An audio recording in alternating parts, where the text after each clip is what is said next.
Hey everybody, welcome to What Had Happened Was. Karyn Bryant here with Angela Overkill Hill. Hey, so listen, it is episode number 30 for us, Ange. This is a big deal. Yo, how did that happen? Oh, the time flies. We're in our 30s already. That's right. Yeah, what had happened was we did 29 others. But yeah, so today we want to talk about Tyron Woodley's fight with Jake Paul, and we want to talk about Edson Barboza versus Giga Chikadze. What are you laughing about, Ange? I can't believe I fell for it again. I went in there all hopeful, and I was like, this time we're going to get it, and then it didn't happen. But it was a good fight, I thought. Yeah, it was a good fight. Yeah, I don't know. Boxing is just, I don't know. It's hard for me to watch. Yeah. Because of how much I know that Woodley can do. And it's just really frustrating to watch MMA fighters do boxing. Like every time I'm sitting there watching, I'm like, oh, kick him in the leg. Just double leg him out of the ring. Do something. Like, come on, man. Like, at least throw a few more punches. But I guess it was a good fight. And I mean, I hate to admit it, but like, Jake Paul is just like a marketing genius when it comes down to it. Yeah, he is very good at marketing. I feel like, I don't know if I'll say genius. No, he's great at marketing. The funny thing is, right, so my daughter just turned 15 a few weeks ago and stuff. And so, all along with this whole Jake and Tyron fight anyway, I'm not going to say she's been following along with it, you know what I mean? But this one has like some interesting, but she just rolls her eyes about the Pauls. And I remember when I went to the other press conference and I'm like sending her pictures of Jake and Logan, like, ooh, aren't they hot? She's like, oh my God, so hot. Like so facetious, obviously. Yeah. But so yes, he's great at bringing all this attention, and we're lying if we're saying there are some things that he talked about too that maybe some of you fighters can't talk about that people are not really mad that he brought up, right? Okay, so don't say it. It just hurt me. Like it hurt me. It hurt me watching that fight because there was that moment, right, when T Wood almost had him. And we saw the stuff that Tyron's been putting out today, like, oh, the ropes can hold you up and this and that. And so it was frustrating to me to watch it. And I guess that's maybe the same thing for you, like knowing, like you said, the other options and for him to not be able to take these other options to finish a fight when you know that he could. That said, it was just hard for me because we still had that issue of just not enough volume from him. And I think that, granted, Jake is a lot bigger. Physically, he was a lot bigger, and it was going to be hard for Tyron to get in there anyway. I guess I wish, and it's the same thing that I wished in some of the last fights of T Woods in MMA even, was I just kept screaming, I just wanted more volume. Mm-hmm. It's hard though when you're in there and you're feeling everything glance off of you. It's like whip past you, it hits your arms, it hits your shoulders, and you're feeling that, and you're like, oh, this guy hasn't touched me once all around. And then you look at the punch count, it's like landed 60 out of 80 punches, and you're like, wait, when? Like, ooh, sorry, I got excited. Throw the table. When did that happen? And I know I've been there. My last fight, I was there. You're like, hey, like, look at the replay. Nothing really landed flush. And the only heavy shots were made by Tyron. But especially after that, I think it was the fourth round, it was when Tyron rocked him. And then from there on, I felt like Tyron was the only one landing things that were actually making a difference in the fight. But Jake still stayed busy. He was still like throwing more. Every time Woodley would close the distance, he'd throw out a little jab. And even though it looked like it was slipping off of his shoulders or bouncing off of him, every now and then something got through. I felt like the pressure, the energy was on Tyron's side. And, I get why people thought that Tyron won. Like, for me, just because I've been in a million fights, a million losses where I didn't throw enough and the pitter patter won the fight. Just because of that, I'm like, I don't know, but if Tyron would have won, I wouldn't have been mad at it because I did feel like he did more damage, and I did feel like he was the aggressor in the fight. So Yeah. yeah, I think those last 5 rounds they were heavy in Tyron's favor, but like you said, he should have thrown more so that he could get everyone on board, not just half of the crowd. Yeah, unfortunately, when it came down to it, the decision being read, I figured it was going to Jake, and it was just a bummer for me because initially I was thinking, okay, they're gonna try to take it a little bit later, right? Because Jake hadn't been out of the second round or whatever, and so I was like, oh yeah, they're just gonna take it a little bit deeper and tire him out, and he's a big guy and all this. And so I was okay with the strategy at first of feeling it out. And yeah, Tyron hasn't been a straight boxer before and all this, and so it's going to take some time to feel it out. So, but after that fourth round, I was like, okay, here we go. And I was like, all right, we're going to do this. And then I was like, and then there was a couple of times and it was close and I'm freaking out. Yeah. But yeah, when it came down to at the end for the decision, I did think it was going to Jake. But here's the thing. Beforehand, because I was talking with, people on Tyron's team that I know well, and, there was some shenanigans going on with not only earlier in the week, the stuff with his mom, which, you don't get to mess with Mama Woodley. Like, you don't get to mess with Mama Woodley. Oh, my goodness. Yeah. That was wrong. But so then the same stuff with the testing, because everybody was supposed to get tested. Then it was like, oh, only the people in the real fights are getting tested. And, there was supposed to be, I just want to double check what was said, and I don't want to say the wrong thing. But yeah, that they had wanted the WADA testing. They had asked for VADA 2 months ago. And so they declined, the Jake Paul's team, those guys declined to do that. But then they agreed to the mandatory commission requirements and stuff, and that there was going to be fight night drug testing and all that. And so, yeah, I don't know what's going to happen now because very clearly, well, they didn't get tested, very clearly, right? But it sounds like somebody was doing some shady stuff. Yeah, and so who didn't get tested? Because I saw something that Woodley posted saying that they took his pee. Yeah. He's like, why'd they take his pee? He's like, I got your hat moment, got your pee. Yeah. Not for anything but my collection of random things. Right. He'll drink it on his next challenge or something. Ew. Yeah, I don't know. So he's talking about maybe running it back. I mean, I didn't like that. Yeah, for sure. I think everyone was over it when the tattoo talk started happening. I think everyone was just like over it. Like, yeah, at first I was like, oh, maybe they'll run it back. Oh, and then he's like, get a tattoo right now, tonight. My boy's right here. Where you going? I was like, we need to stop. We need to stop. It's like an addiction. You need to just like pull yourself away from the TV. Like, that's enough, Angela. That's enough of this circus tonight. See you again in a few months. You see when Vitor it fights in a couple of weeks or whatever, right? I mean, right? Who's he? Because who's Vitor fighting? He's fighting Oscar De La Hoya. Oh, aren't they? The Boston man. Yeah, I think that's still happening. I need some boxers to, like, I don't know, do combat jiu-jitsu or something. Like, I need to fill the what do you call it?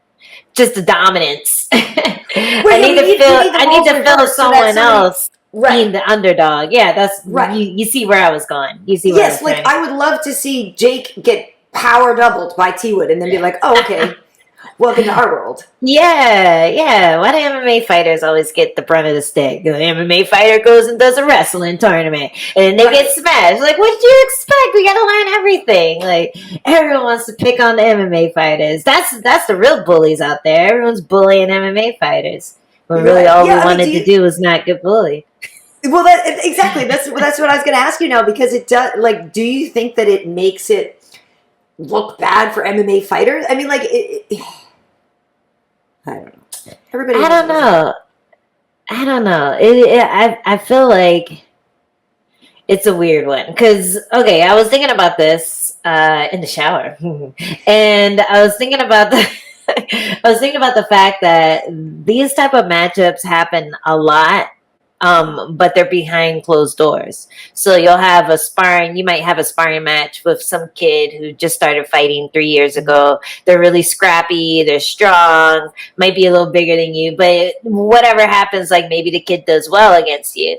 Right. But like you still like hurt him or you still like, have some success. But all in all, like you have a few rounds with a kid and it's competitive.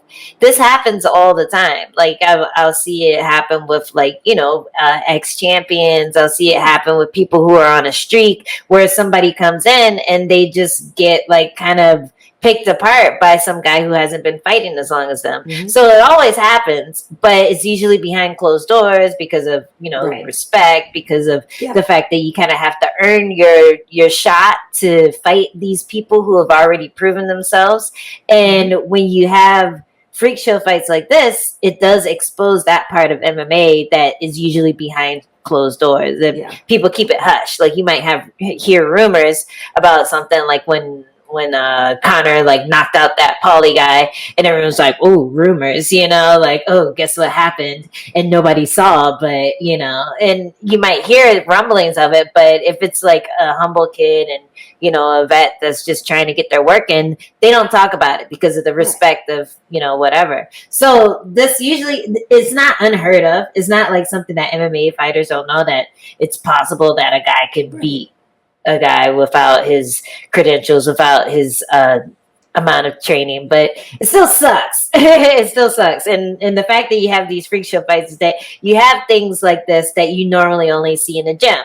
Like you never see women fighting men on pay-per-view, but you see it in the gym all the time. And it's like it's like one of these things that they just people outside of the fight world don't really see it. So it sucks to see that happen, but I'm not surprised. Like I'm not like, oh my God, I can't believe this. But I understand like how someone who hasn't been in the gym, it doesn't train for a living, how they can be just blown away by the fact that this happened. Right. I get it. I just, I don't know what the last thing is. Did you hear Jake's speech where he's like, yeah, I don't know, I'm 24 and my teeth are all messed up or something like that. He's like, I need to go to the dentist and I need to take some time off. I mean, I guess that's my other question is what is really going to become of him, and like, are they really trying to be boxers? I don't really know. I think he's going to keep doing it until the money runs out. Like he has a contract with Showtime. So he's going to fight that out at least. And I feel like he's probably going to do it until he loses, unless it's unless it's a loss like Tyron's last one where he did well, but it was a close decision. No one really got hurt. If it's a fight like that, I can see him still fighting after it. But if he gets like just knocked out flat, I feel like that might be him like done, because really the appeal is that he's doing this, he's undefeated, and he's only been training for a few years, and he's calling out like a slightly better opponent each time, but it's still kind of tailor-made for him. So eventually he's gonna have to fight either a legit boxer or someone who just is legit enough to knock him out. And I think that will really, after that, we're going to have to see what happens, because it could go a bunch of random ways. Like maybe people lose interest after he finally loses, because really people are tuning in to watch him get knocked out. Like he acknowledges that his enemies are paying his bill just as much as his fans. So yeah, once people are satisfied, once that craving is sated, to see then we'll see if there's still an interest. I'm not sure if there will be, but there's also another brother. Right, Logan. Well, the thing is too, and like the possibilities are endless. Right. To your point, maybe him saying he needed to take some time off is because Tyron hit him really effing hard, and he knows that the next guy is gonna be better. Like maybe he knows that the ropes saved him, and that type of thing, and that maybe he knows he's taken the joke as far as he can, like you said, because the next guy he fights, could be different. And there are things that I don't like about it, and like this. Should we move on? We should move on. I am glad T Wood got paid though, but it's funny because I actually want to take this and take it over into the conversation about Kevin Lee, because I was working on Saturday night, UFC Vegas 35, Giga Chikadze in the main event, victorious over Edson Barboza, and we'll get to that. But I want to talk about the Kevin Lee fight because Kevin Lee came back. The last time he fought was in March of 2020. He was the last fight that we did. I was down in Brasilia. It was his fight with Charles Oliveira, who's now the champion. Anyway, since then, Kevin's had to have a couple of knee surgeries. He's changing weight classes. He went up to 170. He had been there before against RDA, but didn't work out. Went back down, knocked out Gillespie, came back up, lost, or stayed there at 55 and lost to Charles. Anyway, I guess my point is just I know people love to bag on Kevin. A lot of facts. Good job. Yeah, whatever. That's what I do. And there's no teleprompter here. Oh my God, it's crazy. Oh my God, it's like you write your own stuff. So weird. But people really love to bag on Kevin. I think it's unfair. I think people really are trying to write this man off. He's not even 30. I think he's 28 years old or something like this. And I know that Kevin has maybe talked himself into, some of this stuff. He said some things. He's got an ego, even, with D-Rod the other day at the weigh-in. He's all little. I get it. I understand why people can say that he's like, I don't know. I don't know what it is, and I don't even know Kevin that well. I just know him a little bit. I know he's done some good things, bought a house for his mom, looks after his brother. Like, I just don't like how everybody's already just throwing him under the bus so much, so bad, so young, and writing off the kid's career before he's 30. And D-Rod's good. Look at D-Rod's won 7. He's fought 7 times. That was his 7th fight since the time that basically the last time that Kevin fought, right? So he had fought 6 times since February of 2020, and that was his 7th one. And D-Rod's doing great. He's getting better every single time. This time he had a longer camp. He can train more. So he's real. Like, you can't just say, oh, D-Rod's not a real fighter, because he definitely is. So that was a tough competition for Kevin. I don't know. I just don't like how everybody wants to just kick him out already. It just bums me out. Yeah, it's weird to me. Like, anytime a fighter, and I'm like, don't kick them out, because then they're gonna start looking at me like, shut up, shush. I hate that. It was like whenever a big name gets cut, they're like, they got people like Angela Hill in there. What's going on? But as long as Jessica I is in the UFC, Angela, you're safe. I'm safe from scrutiny, at least. I think she's lost more fights, and she still fights. You know what I mean? She still has a job. I'm not trying to bag on her. I'm just saying her record isn't great. She shows up and puts on fights. She's still working.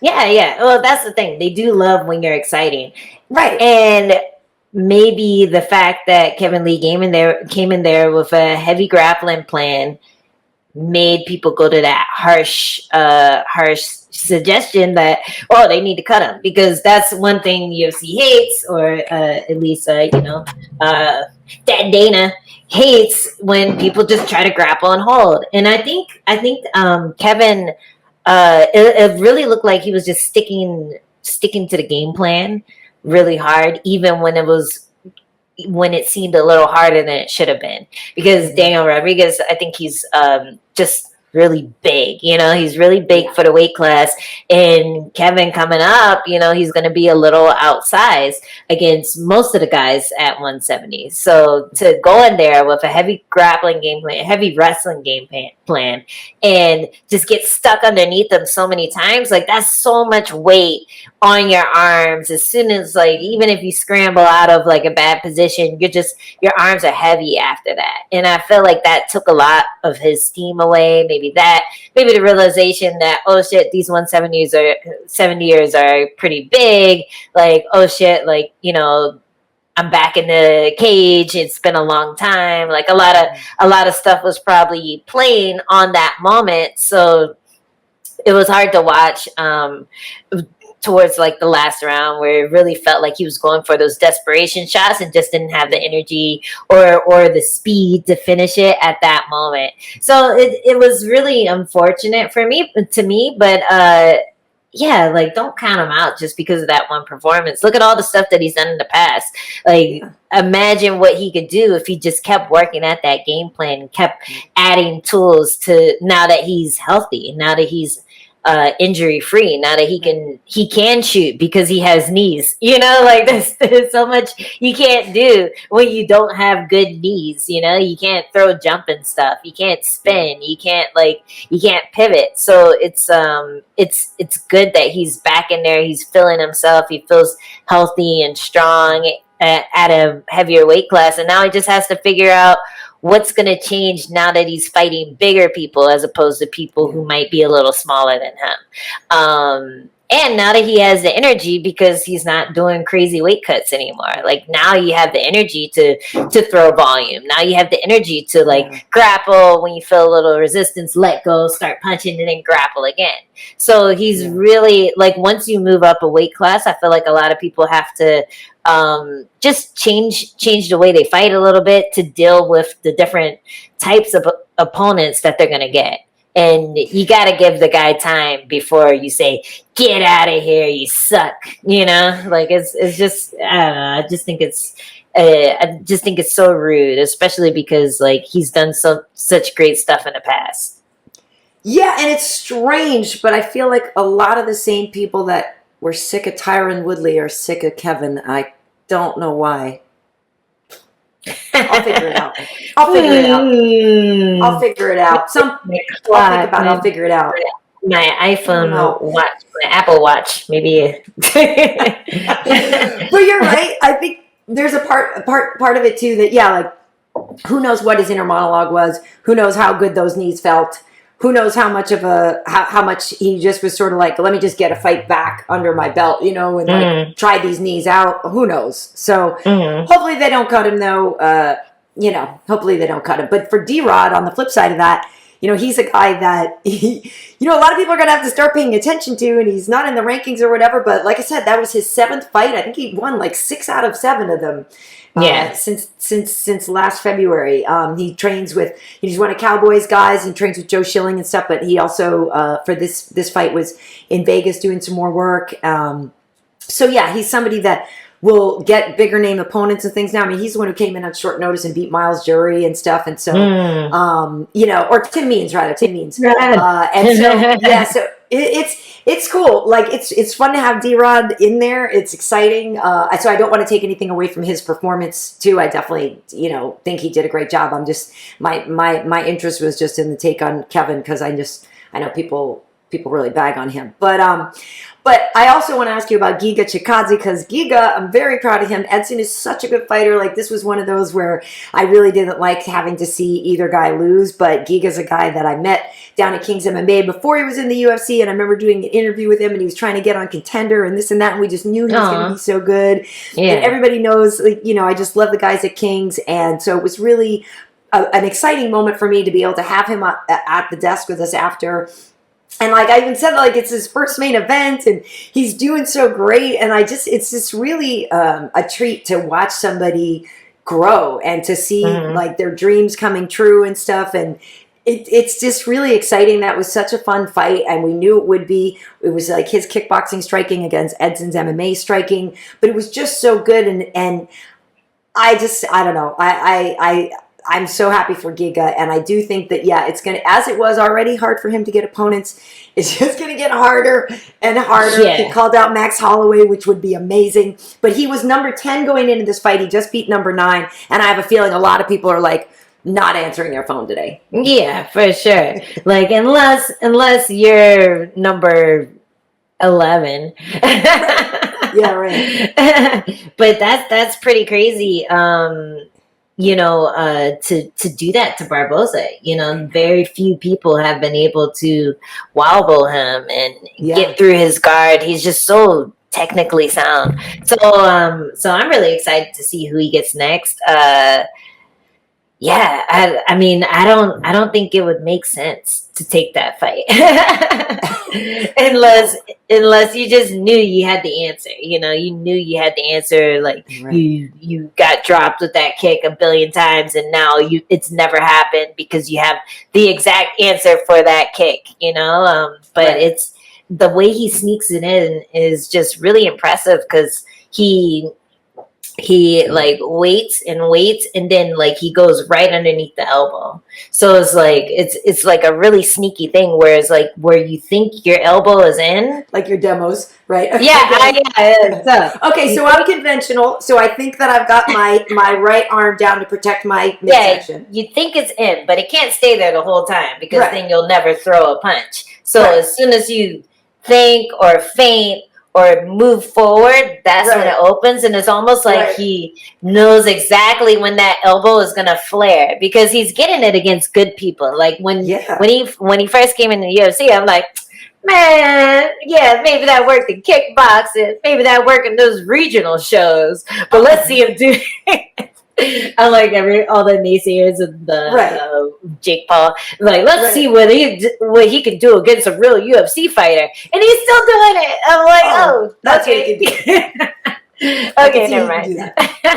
Yeah. Well, that was the whole thing going into it, right? Yeah, is that Edson being an MMA striker, and you know, a lot of us were like, "Oh, who's the best striker in the MMA in the UFC?" And everybody used to think Edson was, and maybe he still is. But that was his whole thing. Is Giga was like, "Well, Edson is an MMA striker, and so yes, he's great at striking for this kind of thing, but I'm a better pure striker because I came from kickboxing and that's all we do." And so his argument is that his striking was always going to be better than Edson's because Edson had to worry about other things. Yeah. So I think with that being said, the answer has to be just like fighting some pure ass wrestler, you know? Right. Well, that's what I was going to say. Like someone who's just going to eat the kick and like be like, oh, but still get the takedown. When you look at the top of the division, there are a lot of strikers, right? Because you've got like Korean Zombie and you've got Max, you got even, you know, a guy like Calvin Kattar who mostly scraps on his feet, right? So a lot of the guys, Yair, a lot of them are strikers. And so the top of the featherweight division, when you really look around, you're like, okay, well, who's the wrestlers? There's not a ton. Who are they? Who are they? Now I want to look. That's what I'm saying. Yeah, if you look at this, well, because so Giga was asking to be back up for the Volkanovski Ortega fight because that's happening at the end of September because they were the tough coaches. And so then there's like, at the top, then there's Max Holloway. I think Calvin Kattar's number like 5 or 6. Yair's in there. None of those are wrestlers. I mean, but they do have excellent wrestling. Like, well, of course, I'm saying like Volkanovski's and Volkanovski. You know, they both are like probably. No, I need to see the rest of them before I put my stamp on it. But they are very good wrestlers, and I feel like that would be enough to throw him off of his game. Well, right. And didn't Zombie get the twister that time? Oh, yeah. Zombie's been wrestling hard. He's been wrestling hard. He's like, you know what? I'm not going to get hit anymore. I hate spinning elbows. Right. So Zombie's going to be tough. You know what I mean? And the other thing is, too, is the one thing, and he didn't seem small on Saturday, but when I think of some of those guys, like Volkanovski, we know how big he used to be, right? Like, that's the one thing I do wonder if Giga's going to need to, like, mass up a little bit, like, against some of these other guys. Like, I don't know if he's going to seem, like, when we know how big Max gets in the offseason and stuff like that, I don't know. I could totally be wrong, but there's a couple of guys where I'm like, Giga might be smaller than them, but maybe not. He's tall. No, he's tall. I think he'll be okay. He looks the same size to me. He looks as big as all the other guys. My Giga pet. Your Giga pet. Giga pet. I know. I Giga pet. No, I sent him when I was down in Sao Paulo, like last time or whatever in 2021. They had like a Giga burger or something like that. So I'm like taking pictures of him, and I'm like, it's like Giga is massive, and you know all this stuff. And so The great thing is, though, for Giga, he has Beneil Dariush to train with. So when it comes up against a grappler, and that was part of the storyline, he's like, "Oh, I'm avenging." Edson had defeated Beneil before, and so he's like, "Oh, I'm avenging the loss."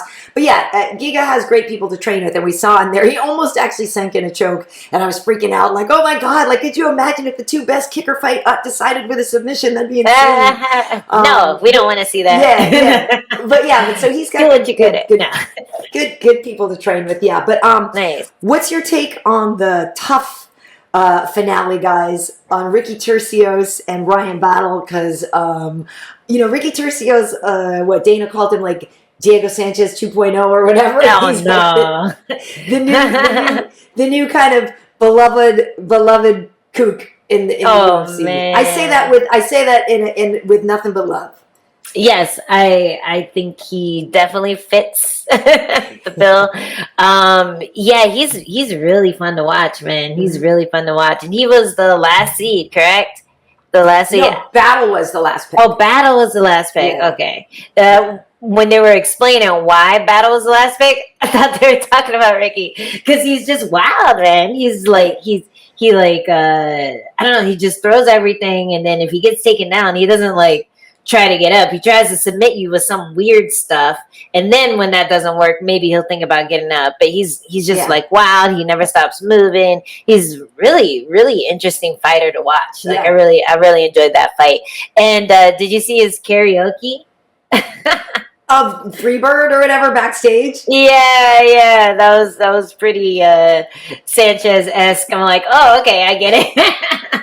I get the comparison now, but he seems like legit crazy, and I think a lot of times you need that to be a star in the UFC. So I see him doing good work now that he's in. You know what I mean? Right.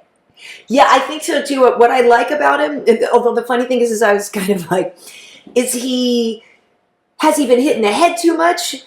And is he trying to process this, or is he really thinking? Because I do like when you ask him a question and then he goes, and then he answers. And so I like that I think he's actually thinking about the answer, which I really respect. A lot of times when we ask people questions, they just start spitting stuff out without thinking about it. So I was like, oh, that's kind of neat that he's conscientious and actually thinking of the answer. But then I was like, or does it just take a long time to process? The first time, so I was like, I hope that hasn't been hit too many times, and it just takes a while. But I think he's asking the other people in his head what he just said. Exactly, for other opinions. He's like talking to his dad in his head, and maybe talking. But no, it's real sweet. If people were curious, that was the Salvadoran and the Philippine flags that he was carrying the other night. Okay, So Pretty Ricky is definitely going to be a lot of fun. And Brian Battle. We were talking about this, how being the last pick on the show, a guy named Brandon Moreno was the last pick, and he's a champion now, so a lot can happen. It was an interesting story for Urbina. He's the third Urbina that had been on The Ultimate Fighter, and so he got this short notice call because Trayshawn Gore had gotten hurt. So maybe we'll see Gilbert get another chance. Trayshawn should get a chance. Because to be honest with you, I think Trayshawn might have won. He might have beaten Brian. He has real heavy hands and stuff. And so obviously we know, some people, their story just wasn't meant to be the Ultimate Fighter. So hopefully we do see Trayshawn. And also because he was Brian's only competitor, everybody else came from Volkanovski's team. So. Oh, okay. Cool. Yeah. Give him a chance. Give him a chance. Give him a chance. Yeah. But so we there are more fights this weekend. I'm not working this weekend, but we have Till and Brunson, the Derek Brunson meme. I wore my Brunson shirt so I could do this. wait. Here we go. Yeah, you gotta move back. Yeah. Or here, we just stand around and flex, where you put your hands behind your. Behind your bicep. It'll be interesting. That's going to be a tough fight. When Till's on, he's on, and we talked about this before. How Whitaker was saying like he was exhausted mentally in that fight because of all the feints and things that Darren was throwing. So we'll have to see how well his wrestling defense is working, but he's got his teammate Tom Aspinall is on this card as well, big dude. So they've been putting in work together. It'll be good. It's an early show. This is the one that was supposed to be in London, but that got canceled. So if people are wondering, it is going to be on good time for the European market. So it's actually an early show for us here in the States. Oh, what time is it? Like a prelims at 1:30. Prelims at 1:30 Eastern. Main card at 4. So yeah. Oh, cool. Yeah. Nice. I'll have my mimosa ready. Yes, baby. I know. I was like, how can I? It's like, can I put something by the pool, like float in the pool? And once that would be nice. That'd be dope. Yeah, it's actually a relief because there were so many fights on this weekend. So it'll be kind of nice to like wake up, watch the fights, get it done with. Get out of here, fights. There was PFL and Invicta as well as UFC, and then the Woodley thingy card. So it was a lot of fights. But did you see that crazy knockout in Invicta, the championship bout for Strawweight? Yes. Yeah. Oh. Well, here's the thing. So I was working with Alan Joban this weekend, right? And Danielle, Alan lives in Louisiana now, and hopefully everybody is safe there with the hurricane. That was the whole thing on Saturday night. He was trying to get his travel arrangements to go back and da-da-da. I talked to him this morning. Well, we were texting, but he's safe. His family's safe, thank God.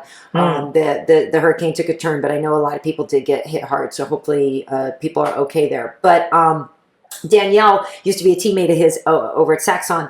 So we were watching that, and I was like, oh no. And it was so brutal, and it was like such the video game. Oh, nothing worse than watching something like that with the teammate of someone. Yeah, that it happens to, dude. I've been in that room so many times, or been that person so many times. I'm just like, yeah, he's so off. Oh shit. Turn it off. Don't want to watch the rest of it. Fuck it. Fuck fighting. Fuck sports. I need a beer. Yeah, it sucks. It sucks. But aside from, that being his poor teammate that got the kick, that was like a really nasty knockout, man. That was a really cool night. Every now and then I'll see a knockout and I get jealous of it. Yeah. I'm like, I want that knockout.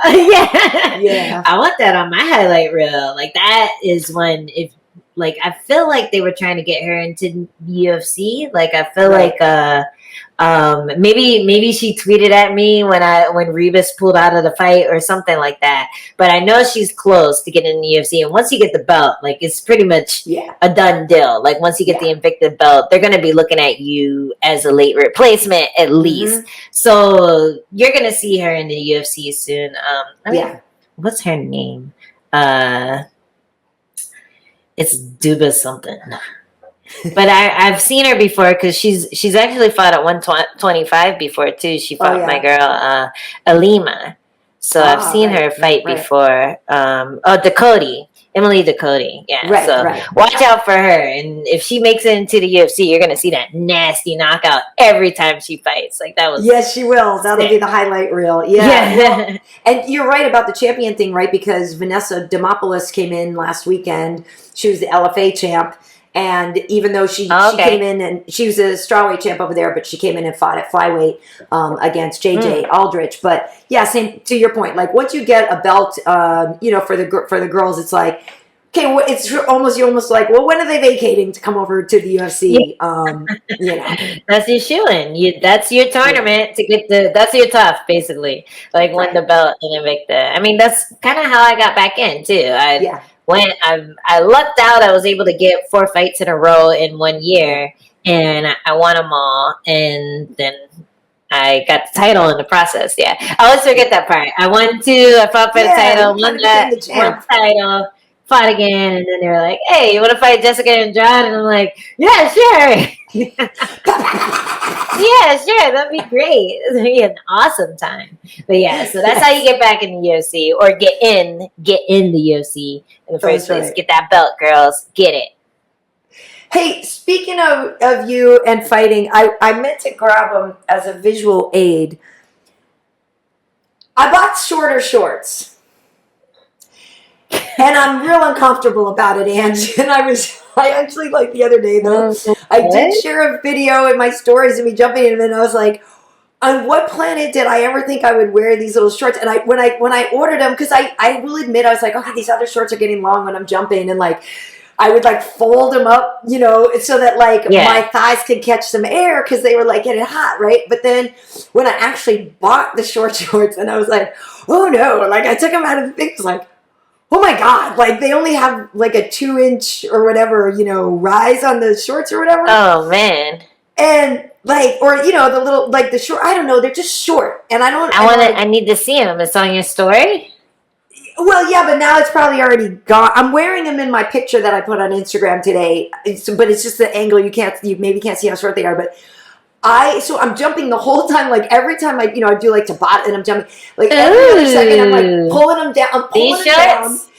Yeah, they're way short. They're way short. And they're not that short. Dude, they're so short. And so like every time I jump, then they start like creeping up my butt. And then I'm even thinking even more so like, how on this planet are you out there fighting in something this small because I'm just jumping and like doing squats and I think my own stuff is going to fall out and I'm downstairs in my gym alone.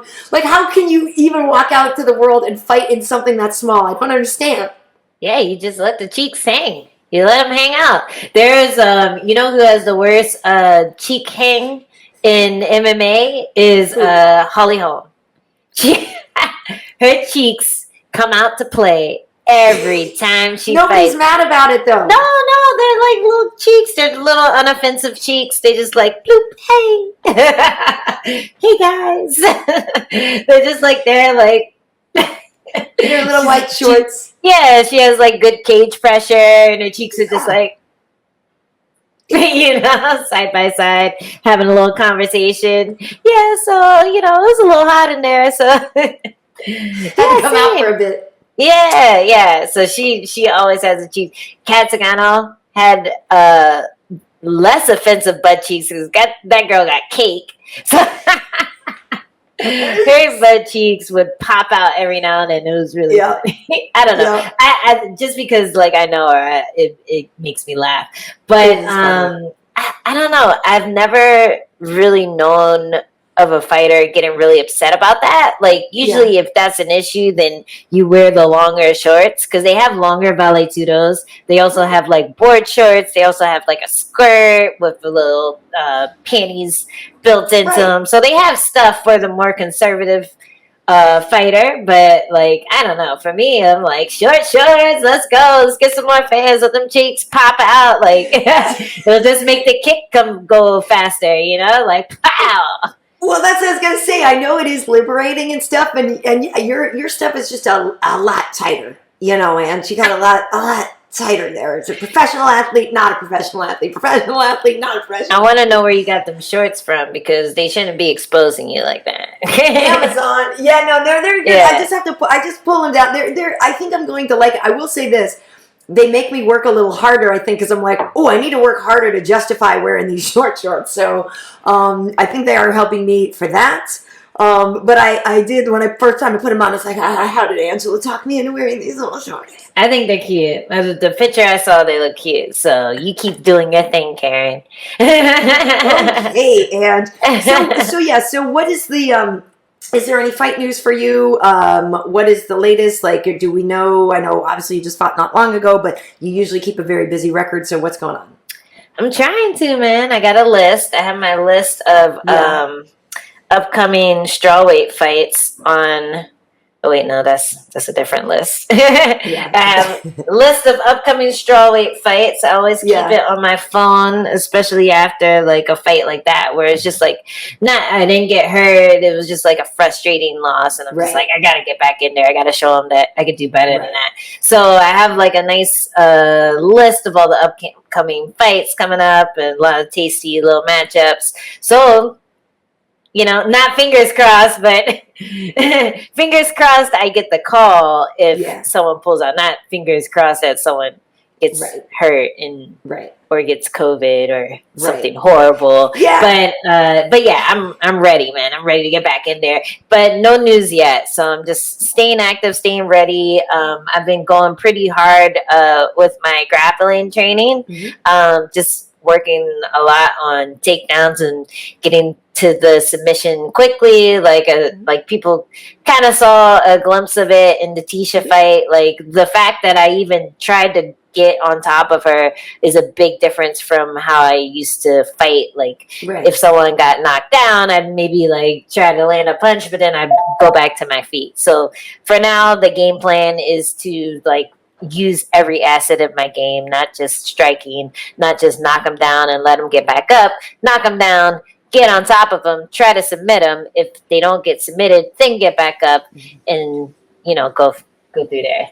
But you just walked in. So yeah, that's what's going on with me right now. Cool. How about you? Well, how about me? I don't know. I was just gonna say, watch the end of that of Giga's fight, and that'll inspire you, right? Because he's not a grappler, and he almost got a submission there. But yeah, for me, like I said, I have this week off. I'm not working again until Anthony's fight mid-September or so. Okay. So I'll be chilling out. But yeah, I have been doing some fun clips that are not MMA related at all called Around About. So doing that with this guy named Ryan, who's a writer on Ridiculousness. He's a comedian and a writer. Yeah, so that's fun. Excuse me. We've been just getting together. Sorry to talk about stuff. I don't know why that made me laugh.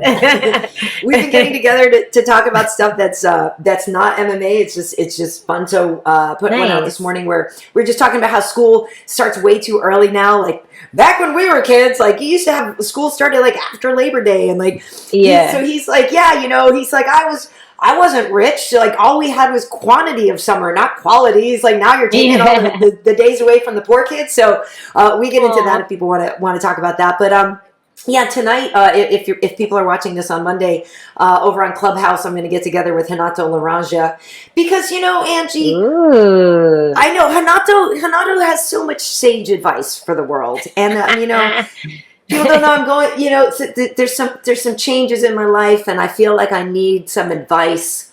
And so I wanted to get some sound advice from like a real quality guy. So I felt like Renato Laranja would be the one. Just don't end up with another baby, okay? Another baby?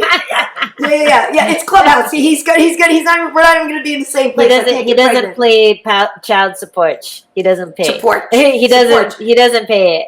Right. I've heard. Yeah. So that's over on Clubhouse, and I think I might start making that a Monday night thing. Actually, over there, Monday night festivities. So yeah, that'll be fun. But people can look for that. But cool. Otherwise, this is our podcast, folks. We are also available on Spotify and Apple Podcasts and iHeartRadio. This is number 30, so that means there's 29 else out there over on YouTube. So you can see all of our info, right, on how to follow us and everything. I was wait. I know. I need to fix my YouTube. My vanity URL is still a little screwy, so if you go to YouTube/Karyn Bryant, I think it takes me to one that doesn't have videos. But I have tons of them. So just go to KarynBryant.com and make it easier. On Instagram, I'm KB Heat. Over on Twitter, Karyn Bryant, Karyn. Bryant as in Kobe, no relation, but may he rest in peace. Angela, where does everybody find you, even if they can't read? If you can't read, I'll tell you where to find me. You can find me at Twitter and Instagram at Angie Overkill. And you can also find me at Twitch at Angie Overkill and at Overkill Hill on TikTok. And how about you? All right. Well, there you have it. I'm just going to try to get out of here before anything else goes wrong. Thank you so much for checking this out. Please tell your friends about it. We do these. We have new ones for you pretty much every Monday. So yeah, check out what had happened was. See you in the next one.